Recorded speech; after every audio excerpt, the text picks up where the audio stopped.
Tra il dire e il fare, l'abito non fa sudare chi troppo vuole. Sai come finiscono questi proverbi e come si usano? Scopriamolo insieme. Spanglitalian! Ciao, sono Claudia di Spanglitalian Learn Italian e oggi ti insegnerò questi 4 proverbi e ti farò degli esempi raccontandoti delle storie personali. Innanzitutto voglio ringraziare i miei 915 iscritti, grazie.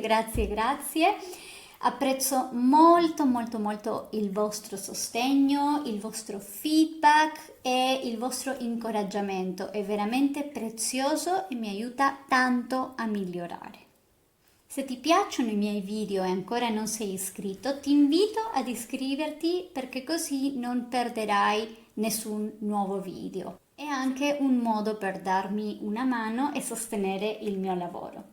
Puoi anche attivare i sottotitoli in italiano e in inglese e scaricare la trascrizione di questo video che è anche in versione bilingue con l'italiano e il testo in inglese a fronte. Se scarichi anche questo PDF ti iscriverai a Tirami su Uplifting Stories in Italian, che è la mia newsletter nella quale una volta al mese ti mando un'email per raccontarti una storia bella che potrai leggere e ascoltare in italiano e avrai anche la traduzione in inglese. Alla fine di questo video ci sarà anche un piccolo quiz, così puoi vedere quanto hai imparato. Adesso sei pronto? Sei pronta? Cominciamo. Allora, siccome fa molto caldo, iniziamo con sudare 7 camicie. Sudare 7 camicie. Significa fare molta fatica, lavorare molto e fa riferimento a quando uno lavora molto duro, uno suda e la camicia assorbe molto sudore. Quindi se uno suda 7 camicie vuol dire che si deve cambiare la camicia 7 volte. È comunque un'esagerazione. La storia che ti posso raccontare è quando ci siamo trasferiti in Italia 2 anni fa. Il trasloco è stato molto faticoso. Abbiamo sudato 7 camicie prima di finirlo. E qui si riferisce a un lavoro fisico. Si può usare anche in senso figurato. Per esempio, ho sudato 7 camicie per riuscire a convincere mio marito a portare con noi i quintali di lana che avevo. Ma alla fine ce l'ho fatta. Secondo proverbio, l'abito non fa il monaco. L'abito non fa il monaco. E significa che non bisogna mai giudicare dalle apparenze. Una teoria delle origini di questo proverbio risale al Medioevo, quando i monaci erano spesso in viaggio di pellegrinaggio e quindi le persone gli offrivano vitto e alloggio, che vuol dire alloggio, una casa dove dormire e da mangiare, vitto. Ma spesso c'erano ovviamente dei delinquenti che si travestivano di monaci per approfittare della bontà delle persone. E da qui appunto l'abito non fa il monaco, perché uno vestito in un certo modo non vuol dire che sia una cosa, quindi le apparenze ingannano.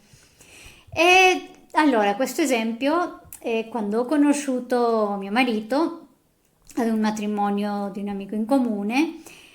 Il mio amico mi aveva chiesto di cantare alla cerimonia e premetto che io odio i vestiti eleganti, odio truccarmi, ma quando fai la cantante lirica la gente ha certe aspettative su quello che deve essere il tuo aspetto e quindi mi toccava truccarmi e mettermi un vestito elegante. Insomma, e questa è stata la prima impressione che ha avuto mio marito di me. Siccome io volevo prendere 2 piccioni con una fava, e qua ti lascio anche il link del video dove ti spiego questo, ho deciso che, visto che mi sarei truccata, potevo farmi anche qualche foto per la pubblicità. E chi era il fotografo?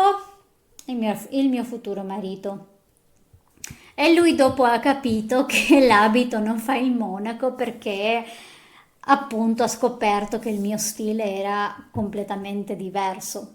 E meno male perché a lui piace così. Poi il prossimo proverbio è: tra il dire e il fare c'è di mezzo il mare. Tra il dire e il fare c'è di mezzo il mare.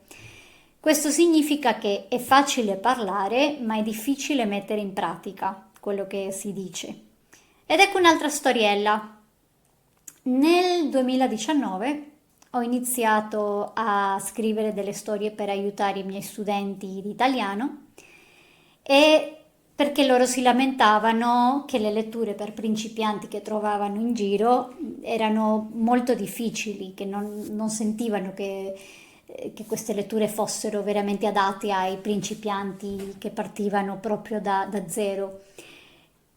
E quindi ho deciso di iniziare a scrivere io delle storie per loro, anche perché conoscevo più o meno i gusti e gli interessi, e quindi ho deciso di fare così. Perché così avrei avuto il controllo per esempio, dei verbi, che li avrei insegnato del tempo verbale, quindi all'inizio era tutto in presente, e con un linguaggio molto chiaro, con tanta ripetizione, eccetera. Poi ho pensato che mi piacerebbe pubblicare queste storie. Purtroppo il mio perfezionismo mi ha messo il bastone tra le ruote, poi ti spiegherò anche, forse in un altro video, cosa significa questo, ma praticamente un bastone tra le ruote non permette alla ruota di girare. Quindi e dunque eccoci qui al 2024 che non ho ancora pubblicato queste storie, devo ancora farlo perché tra il dire e il fare c'è di mezzo il mare. E l'ultimo: chi troppo vuole, nulla stringe. Chi troppo vuole, nulla stringe. E questo significa che se uno è troppo ambizioso e cerca di fare troppo, non riesce a portare niente a termine, niente di concreto. E una storia per illustrare questo, anche una storia personale, è che quando nel 2020 ho spostato tutto il mio lavoro online per via del Covid, ho deciso di iniziare un canale YouTube, anzi tre canali, perché in quel periodo insegnavo inglese, spagnolo e italiano, e quindi ho fatto tre canali con video in tre lingue, e ho iniziato a creare il sito web, e volevo anche iniziare la newsletter, volevo fare corsi online, un sacco di roba. Facevo tantissime ore di lezione, tra l'altro, e quindi ero molto molto stanca e sopraffatta. E alla fine non sono riuscita a creare né sito né corsi online né newsletter, e volevo anche fare il mio libro. Ancora avevo quest'idea del libro, e quindi ho capito: chi troppo vuole non la stringe. E una soluzione per questo è stata fare tutto a piccoli passi, piano piano, un po' alla volta. E quindi adesso sto iniziando. Ho fatto la newsletter che ti ho detto che ti puoi iscrivere, e il libro ci siamo quasi, il sito ci siamo quasi. E quindi ecco qua. Eccoci, sei pronto? Sei pronta per il quiz? Allora, numero 1. Completa i proverbi. Tra il dire e il fare c'è di mezzo il mare. L'abito non fa il monaco. Sudare 7 camicie. Chi troppo vuole nulla stringe. Bravo, brava. Allora, numero 2, guarda questa foto e dimmi a quale proverbio ti fa pensare e che cosa significa questo proverbio.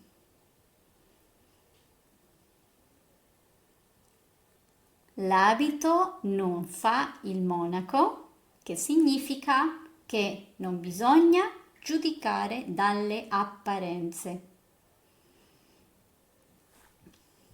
Numero 3. Quale proverbio descrive l'idea che per raggiungere grandi obiettivi è necessario un grande sforzo? Sudare 7 camicie, chi troppo vuole, nulla stringe.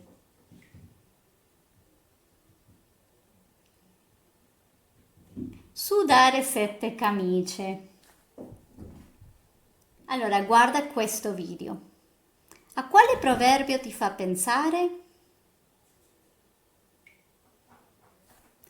Tra il dire e il fare c'è di mezzo il mare.